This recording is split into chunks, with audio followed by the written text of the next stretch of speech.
Wayfeather Media presents Clairvoyaging.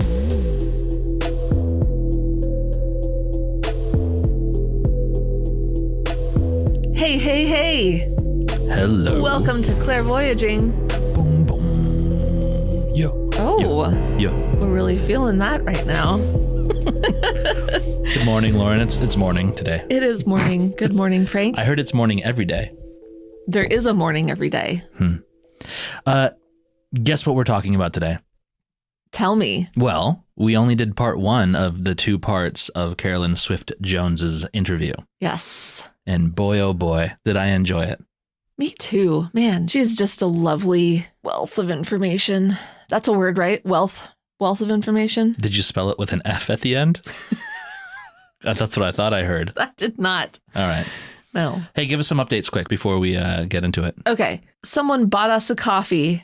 Are you serious? A couple of coffees. Thank you, Carol. She's a lovely supporter. She supports our podcast through buymeacoffee.com/clairvoyaging. So thank you, Carol. Thank you, Carol. Carol, thank you for making the worst financial decision of your life, but I appreciate it a lot. Yeah. Anything else before we get into it? I was in New Orleans. It was very busy. It was a bachelorette party, but I tried to open up my intuition because it's a very ghosty city, you know? Yeah. I had never been there before. And I tried to open up my intuition, see if I felt anything, see if I saw anything. I don't think I did. Although we were staying in a B&B and I was like, I got to choose which room I wanted to stay in. Turns out I stayed in the slave quarters, but... Okay. Former slave. They don't have a slave. Anyway, we did like a ghost tour and I was trying to feel anything. I'm still working on it. Practicing. Carolyn Swift Jones says practicing. Yeah, we're practicing. Everyone is practicing. Yeah. All right. Are you ready? Yeah. Let's go wax poetic with Carolyn Swift Jones. Part 2. Here you go. So the universe's sweet spot is to find the pattern that repeats, that supports health and wellness and excitement and joy and passion going forward in this life. Now, can I please talk to you about the Fibonacci sequence? Oh, please do. Yes. Okay. This is where Fibonacci comes in, and this is something also that I teach. The Fibonacci sequence, let's all think about a number line. Let's think about 0, 1. The next number is 1. And 1 plus 1 equals 2. And then if we are in that 2, we're going to reach back into the 1 and add the 1 to the 2. And the next number is 3. Then we reach back to the 2 and add the 2 to the 3. The next number is 5. We get the next number 8 on Fibonacci by adding the 5 to the 3 that's behind it. So the Fibonacci sequence is another way of describing the Akashic record and how they work in our life. Let's say the present moment is 3. That's the numeric value we'll give to the present moment.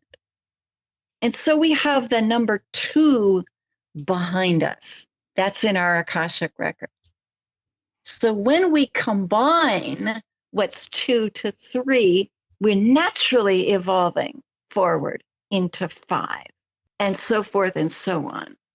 That we grab everything that we learned from the past and we absorb it and integrate it and then move forward. I've seen beautiful poems where a piece of Akashic record from like 2,000 years ago, somebody laid a tile in a temple and thought the tile looked beautiful. And thousands of years go by, that person becomes a master architect just from that simple laying of a tile. There's a rhythm, in other words, to the Akashic records, and they are fluid in the sense that they are always being added unto. And there are pieces in our Akashic records that are healing, I believe. So we're not victimized by them, but they are enormously useful and creative. I like that a lot. Yeah. Yeah, that's really great. I mean, it's going back into the healing and evolving and bringing that wisdom to the next phase. for me, it's part of the work that for me is thrilling. I never get over it. I never get tired of seeing how a pattern can be picked up and moved forward and alchemized in the present moment to construct an entirely new future, one that wasn't even dreamt of until that integration happened. Could we talk about how to practice? Oh, I was going to ask you that actually. Yeah. I readily share this with every single client, and I teach it in my classes. When I was beginning, and I saw this woman's dear father, and I was really at a loss as to how to practice. I didn't know. I thought, well, maybe that's just a one-off, And then I heard or was impressed with a download from what I would call my teachers in spirit, those who teach and guide me. That energy said, let's have you listen to Mozart, and let's have you listen to the bass line, and let's have you let go of the melody and focus only on the bass line. And don't listen with your physical ears. Don't listen with this part of you. Listen with your medulla behind your physical ears. So this came in and I went, thanks. And I started listening to Mozart and noticed that it took a lot of discipline to let the melody go. Melody mimics chatter of the world, monkey mind. Baseline mimics foundational note. Yeah. The let be, the I am foundational note upon which all other vibrations are built. So listening into the bass is a way of mimicking or reminding us how to listen into foundational note. And I also noticed that as I would listen with the medulla, that I would hear the note and then it would go away, and I would hear it and it would go away, which is also my experience as a medium. I hear pulse, rest. There's energy, or feeling, or word, or number, rest. Number, rest. And how to just suspend when there's no hearing. So I have my students, particularly in Mediumship 1, which I teach level 1 and level 2, but in level 1, we spend a lot of time listening to Mozart and listening from back here and deepening our awareness of foundational note. This is the area of our brain that is most receptive to vibration. It's our reptilian brain, which is given such a bad rap. It's a beautiful part of our brain. It's the most sensitive to vibration. And here's the beauty part. For us Western people, our ego tends to live right in our face. This is where, for Western people, it tends to live. So anything we do to kind of go behind the face, or go behind the personality, go behind the ego and listen from there, is going to be very helpful. So part 1 in practicing is learning how to trust foundational note, which is note of truth, and then allowing the vibrations to build on top of that. Are you with me so far? Yeah, I'm trying to figure out, I was trying to think of how I would do that. I'm so used to I'm a singer and we did music. I listen to melody. So I'm actively thinking about this while you're saying it, thinking wow, I just listen to melody, and I don't. Yes. Frank will sometimes be like, did you hear the bass line, or did you hear whatever? And I'm like, no, I was only listening to the melody or the lyrics or something like that. Sometimes it's wait, we heard the same song. Yeah. What were you listening to? Yeah. But then Lauren will be able to recite lyrics, and I'm like, I have no idea what you're talking. I don't know what that song was about. I was just listening to it. But this is kind of resonating with me just because of the chatter. I'm not slowing down to hear just like the foundation. And I Yes. don't know. I'm like, how do I listen with the back of my head? Okay, can I help you with that? Please, yes. Okay, so Mozart I've found is the best composer to work with this because of the juxtaposition of complicated melody and then that strong bass line that sometimes is elusive. Yeah. So what you do, pick a Mozart, any Mozart. For years it was Magic Flute for me. Okay. And then discipline yourself to leave the melody and just start listening to the lowest note you can hear, the very lowest note. And then ask yourself to listen. If you just send the message to your brain, listen with the back of your brain.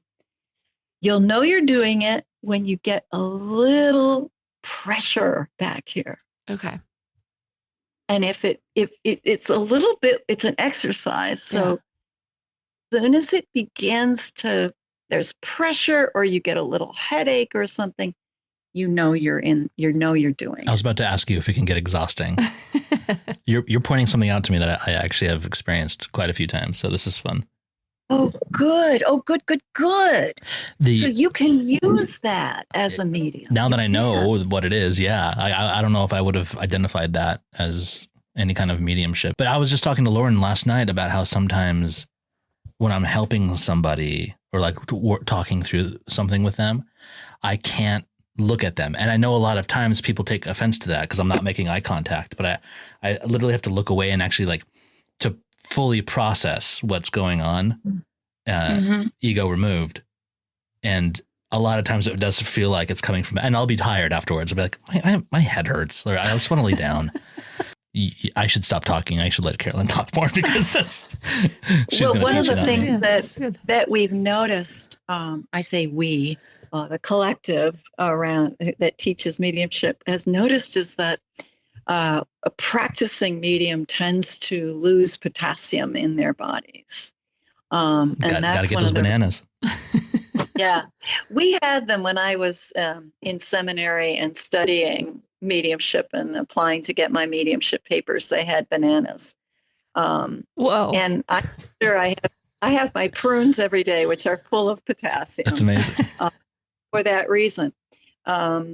But we do tend to, now nobody knows why we're losing potassium. Yeah, that's so weird. But I think it has to do with using the medulla in ways that we're not used to using and integrating our whole brain, because when we use the whole brain, we are burning up calories like crazy. We're just burning it up. So I advise having water always nearby and making sure that the bananas are bananas are ripe. flowing. Yeah. Oh my gosh. Is there any other advice towards practicing then? I'm sure that's just the tip of the iceberg. That's the She's tip like, of take the the iceberg. class. Yeah, take a class, everybody. Take the class. One of the things that I love working with people in is working as a full medium with the consciousness of a stone. And so I ask people before they start their first class to bring in an unassuming stone, not something fancy, not a crystal, not from a gem or anything like that. Begin to ask your unassuming stone questions and begin to develop a relationship with that rock so that you can feel into the soul topography of the rock. I also have them bring in a plant and do the same thing.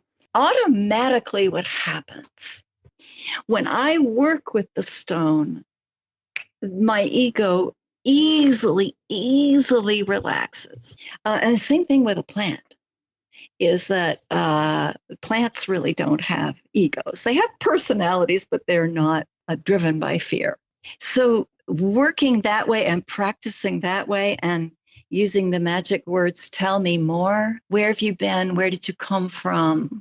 these kinds of questions help to open and expand our mediumship so that we're capable of listening for what I call the full picture. I'm sure it's hard to, now that you're bringing this up, when you're discussing anything with another person, you're not just filtering yourself, you're filtering for them and what you both are going into a conversation with certain expectations and, trying to be polite and all the normal cordialities. Cordialities, is that a word?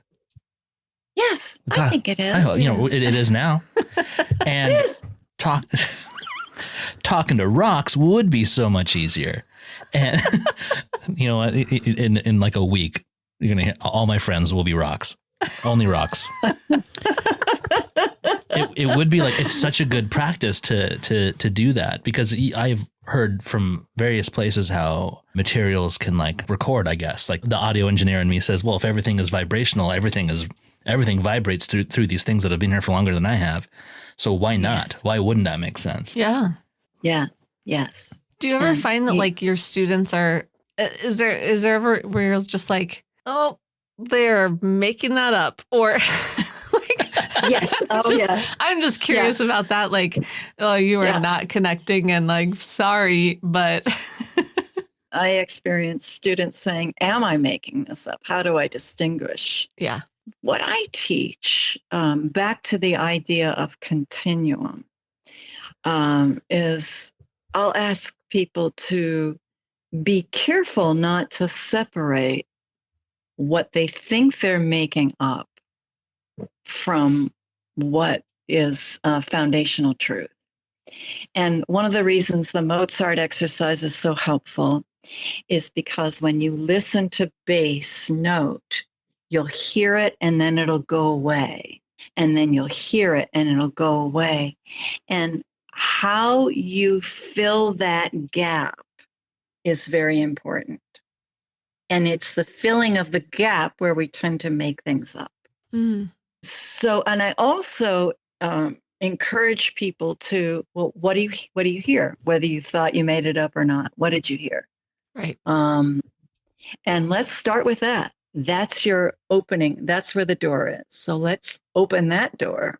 I would think that would also go into the like trusting your intuition, because I just was talking, or actually in one of our last episodes, I was talking about learning Reiki, and I was doubting, did I receive this energy? Does it work? And then your doubt can make you not think anything is happening, or that you're making it up or whatever. But trusting that intuition, I would imagine, is like, okay, well, I'll just go with that.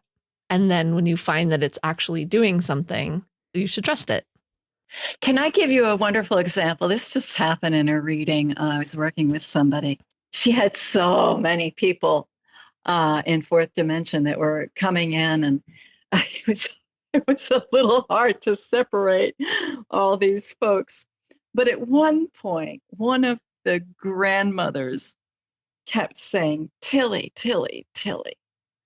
And so in my ego mind, I thought, oh, Tilly must be somebody else who's on the other side. And so I said, I'm hearing the name Tilly. But the person I was working with said, oh, she calls everyone Tilly. So this grandmother, when she was alive, when she couldn't remember her grandchildren's names, she would just call them Tilly. So she I know. That's gonna. You gotta love that one. I love this one. I will be using that. Just call everyone Tilly. Yeah. Call everyone Tilly. Yeah. What I loved about it was that in my conscious, egoic mind, I had filled in the gap and made it a story about someone in fourth dimensional awareness who was Tilly, who was also waiting to say hello. And that was not the case at all. One of your questions I saw was, are you evolving as a medium? Oh my gosh, yes, every single day, because I get to practice 2, 3, sometimes 3 times a day with people. That was a beautiful example of I had heard, Tilly, Tilly, and then was the rest, the portion where nothing's coming and the gap. And I filled it in with my story. Now, it didn't end up disrupting the reading because the woman knew exactly what was going on. But that's an example of how much practice it takes, how to trust that the rest does not need to be filled in with a story. That takes a lot of practice. I've been trying to think about metaphors for it to just understand it better myself. And here's a really weird example that no one's going to like. Have you heard of chicken sexing? What? Yeah. So there are people. Oh, yes. There are people who can look at a baby chick and determine what the sex is. And they have to train people for it. And you have to do it for a certain amount of hours before you can do it. But if you look at a baby chick, where did I hear that? I'm pretty sure I'm stealing this from like another podcast or something. People are able in a second, just by looking at a baby chick, know if it's a male or a female, and they like sort them. And they can't even describe to you how they know, but it just takes practice. Maybe. I think that's a brilliant example of practice. Yeah. Yeah. And that's is that the term, or did you make that term? I'm pretty sure it's called sexing. Okay. And if not, boy, do I feel weird. That's a great term. No, I was going to say the other part of the Tilly story is just going back to that point I was making, that any kind of intuitive communication is cooperative. There is never just one medium in a session. I believe there are at least two, and probably lots others when you think about the whole family structure, the soul structure, all of the other wavelengths of light, that it's really a cooperative event. I've never thought of it as that's such an inclusive way to think of it. And that's so, I don't know. I feel like that's empowering for me to hear, and maybe for other people too. But like, you're helping bring in that information. Like, it's not just giving someone else the power to like read me or like tell me what I need to know. You know, like a lot of things that we've heard lately is like, we're all intuitive. And sometimes, you know, when people do like a tarot reading or something, the tarot readers, they've just learned how to read the cards and tell you what the cards say. But it's your energy, it's your body like telling you what you need to know, right? Usually it's like your inner self. Yeah. That's actually part of what I wanted to ask you earlier. We were discussing the Akashic records, and you kind of alluded to the idea that we all represent a part of the records itself, and that we can be read like a record. Yeah, I think we can. In the same way that the universe can be read like a record, in the same way that this sweet dear rock can be read like a record. But where it gets fascinating is moving into the present moment of evolution. And how does the record shift now? How do we shift now?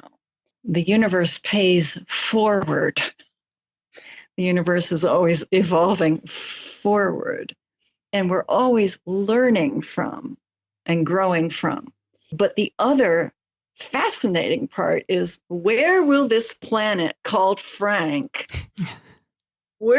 how will this planet called Frank now evolve? Listen, I know I got to lose some weight, but I don't think we got to get rude about it. Sorry to interrupt. Planet Frank. Planet Frank. No, how is Planet Frank evolving? And what is, because oftentimes we can get a sense of it when we feel into soul topography or Akashic record. We can see how the evolution pattern has been moving so far. And this is where we get into future prediction, is that we get a sense of, okay, this has been the movement of evolution so far. And so we can almost mathematically predict how this movement will continue, with the caveat that everybody changes their mind 3 million times a day. Yeah.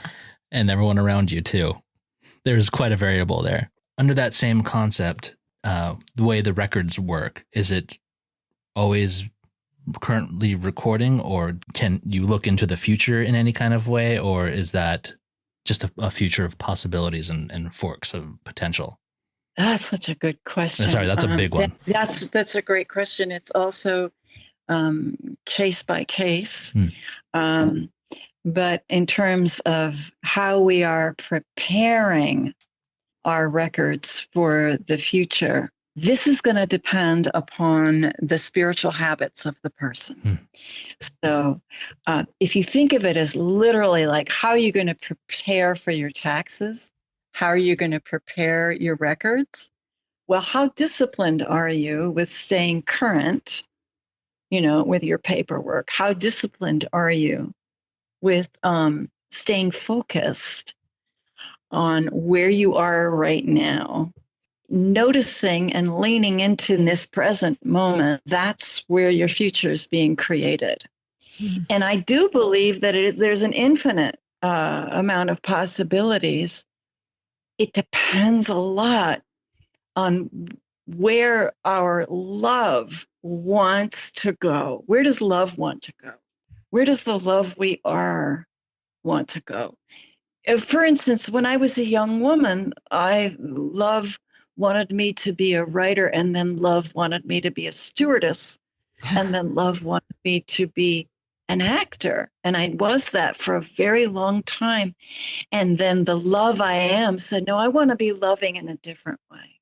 I mean, because if you're following that and being true to that and listening, you change course, or it's like, this is a different period now. And like, I'm still following that path, but it looks different than 10 years ago. For me, mediumship is a spiritual path, you see. It's a joyful way to make a living. It is that. It's a joyful way to make a living, but it's much more than that.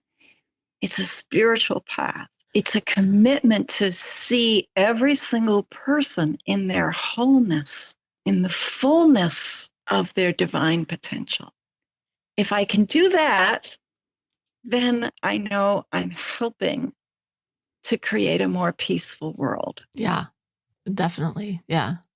I do like that. And you know what? I think that's part of the reason why both of us have been so, we hardly have cracked the podcast world at all, but we are both so excited about it, because it feels like there's a lot in our community, that a lot of relearning that we can help with, but also it's keeping us audited in our own spirituality and staying on top of things.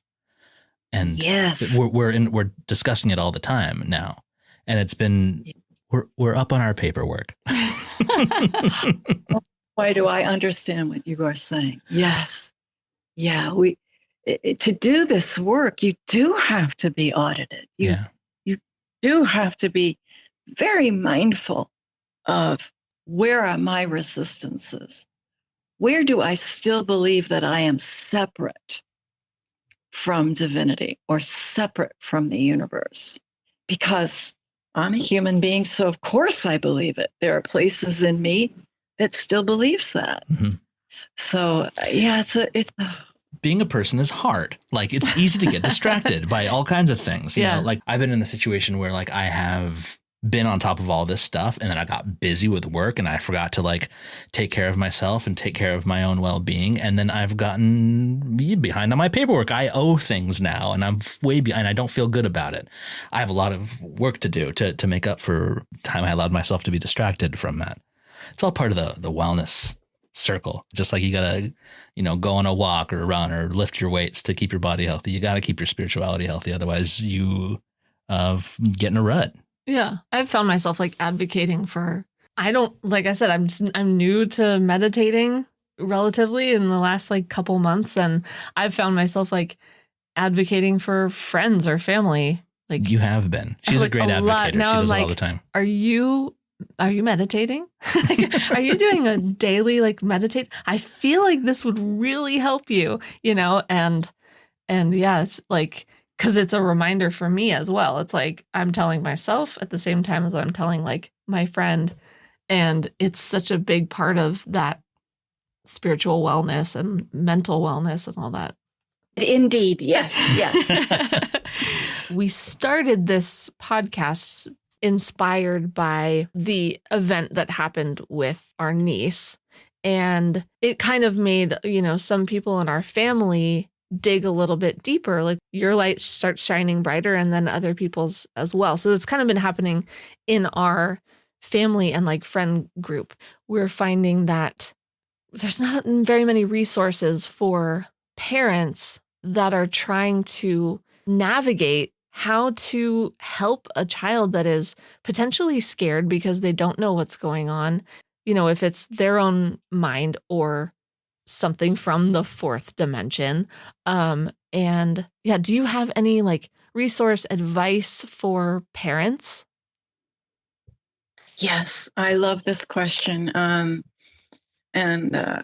every now and then I have the whole and holy privilege of working with a child that is highly intuitive, with the parent right there. So I don't work with children unless their parent is right there. But a couple things. First of all, it's helpful, I have found, if the parent thinks of the child as breathing into a larger space, a larger classroom, a larger school bus, and there is awareness that there are a lot more energies there, and the same ground rules of behavior apply as when we send our kids to school.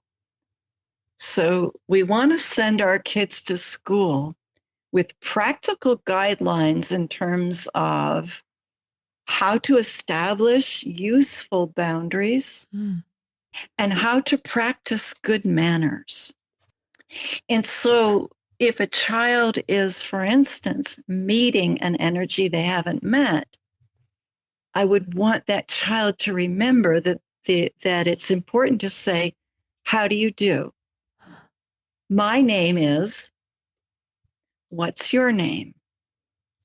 And these are my rules for a friendship. This is how far I allow you to come, but you cannot go past that line. Yeah. Practicing those boundaries and practicing manners is very important. Just really good manners. The way when you bring your child to a public event and they're meeting new people, you want to make sure they stand up straight, look the other person in the eye and say, how do you do? Right. The other piece of this that is really important, and I'm sure you guys already know this, is that this kind of development never happens in a vacuum. The whole family is actually beginning to realize the range of its intuitive capability. It's bubbling forth in the youngest member of the family because the ego personality is the most pliant there. But the whole family has a collective agreement. Guess what, guys? In 2023, as a family, we're going to take an evolution, we're going to step forward. And so to know that it's not just the child, it's the whole family. And if the whole family takes responsibility together for this, that takes some onus off the child. The child is not the special one. Right. Or the gifted one. The child is the one who is practicing her violin, but everybody has the same violin. Yeah, I've heard like creating those spiritual boundaries, it's the same as if you create boundaries in your social life. And Absolutely. That's great advice, and the manners too, because I'm sure a kid would probably just want to be like, get away from me, like no matter what. But which I'm sure, if they're creating boundaries is fine at some point. But I know a lot of parents would probably just say like, that's your imagination, or this is, their fear kind of takes over and pushes that thing away. But we've heard that a kid ignoring that can cause them to repress it and then have it come up in a worse way down the line a couple years later, where they're trying to like quiet what they're hearing or seeing with drugs or alcohol. I've worked with drugs or alcohol. Yeah, I've worked with a lot of people who pushed it down and replaced it with drugs or alcohol. Yeah. Or sexual addiction, Right. just replaced it. And that is the danger. And so creating an environment where the whole family has these beautiful, pristine boundaries where everybody can talk about them and revisit them and remind the child that a friend is somebody who treats you in a friendly way. A Right. friend is someone who likes you and is kind and gentle with you. And if it feels good, then it is good. If it doesn't feel good, then it's not good. Yeah. Yeah. That's very helpful. That's great. Our little spiritual ambassadors. Yeah. Polite. Yes. Yeah. Yes. Yes. And there are more and more and more of them across the planet. Is that a thing? So, you were talking about the Fibonacci sequence earlier. I was thinking about we're getting older. As I get older, everyone has that squishing of time feeling that they like things are speeding up. I assume that's just a brain mechanic of some kind. But also, is there on a fourth dimensional level, are we heading towards something particular? A bigger healing or like, sure, let's call it that. Yeah. Yes, I believe we are. With all my heart, I believe we are. I believe we're evolving forward. And I believe we're slowly disentangling from the old belief that there are two universes, a good one and a bad one. We're slowly disentangling and slowly adjusting to the truth of one universal truth, to oneness. As we do so, things get shook up. But as we do so, we become more and more willing to have huge compassion for the stranger until there are no strangers. And part of that huge compassion includes those who are in fourth dimension. That's a neighbor to love. That's just another aspect of the universe to love. And I keep seeing more and more and more kids coming forward who are ready to be inclusive in how they love. Yeah. Yeah. And that's what we tell our niece too. We just say, just because they're on the other side doesn't mean they're not people. They're just people. They're people. So, and this concept that you're sharing with us about, boundaries, manners, being polite, like that, it's no different. And I absolutely love that. I'm going to pass that on. Carolyn, where can people find you and your work? Oh, they go to my website. That's easy. It's www.theguidingcircle.com. And if you go to that website, you'll see classes. You'll see a monthly newsletter. You'll see all kinds of things. We have on our website something I'm very excited about called Clients Corner, because we have so many amazing clients. They're so cool. And we have people who are doing all kinds of amazing things. I ask people to post their stuff on Clients Corner so other people can see what this collective group, what it's up to. And that's free. We just want our client base to be celebrated. I've seen that. It's really cool. That's amazing. Oh, it's so much fun. Yeah, it's so much fun. And, when we say to people, no, we want you to put your stuff out here. And no, it's free. We just want you to do that. So that's where to go to get all the information. And my assistant, Kathy, is an amazing human being. She seems very lovely. Oh, it's amazing. I could not do this without her. I absolutely rely upon her. And she's more than an assistant. She's my partner. And so she will answer any scheduling questions or payment questions or anything like that.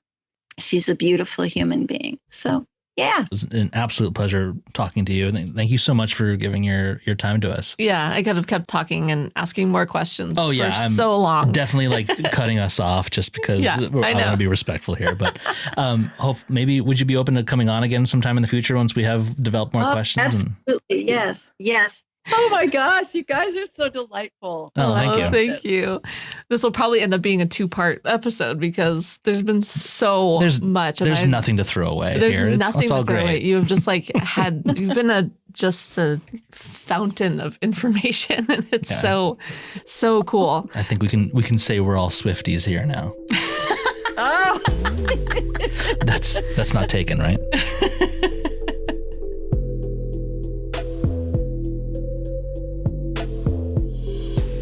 Thank you for listening. Visit www.clairvoyaging.com for show notes, merch, or just to say hi. If you'd like to support our journey, visit www.buymeacoffee.com/clairvoyaging. This has been a production of Wayfeather Media.